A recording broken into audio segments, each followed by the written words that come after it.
Welcome to the Banker Lamp. Please enjoy the video.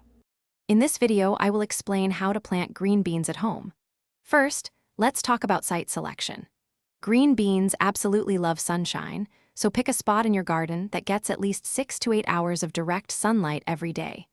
They also prefer well-drained soil with a slightly acidic to neutral pH, ideally between 6.0 and 7.0. Preparing your soil properly is key for a bountiful harvest. Once you've chosen your spot, it's time to prepare the soil. If your soil is heavy clay or very sandy, mix in some good quality compost or other organic matter to improve its structure and drainage.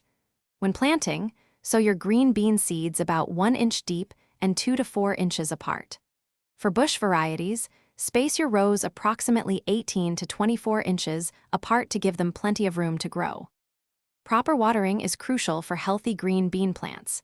They need consistent moisture, so aim for about 1 to 2 inches of water per week, particularly when they are flowering and producing pods. Try to water at the base of the plants to keep the foliage dry, which helps prevent common fungal diseases.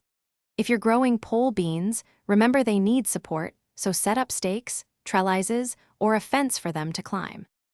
Finally, the exciting part, harvesting. Green beans are best when picked young and tender, typically when the pods are about 4 to 6 inches long. The more you pick, the more your plants will produce, so harvest regularly, every 2 to 3 days. Keep an eye out for common garden pests and diseases, and address any issues quickly to ensure a healthy and productive green bean patch all season long. Thanks for watching. If this was helpful, leave a like and consider subscribing. See you next time.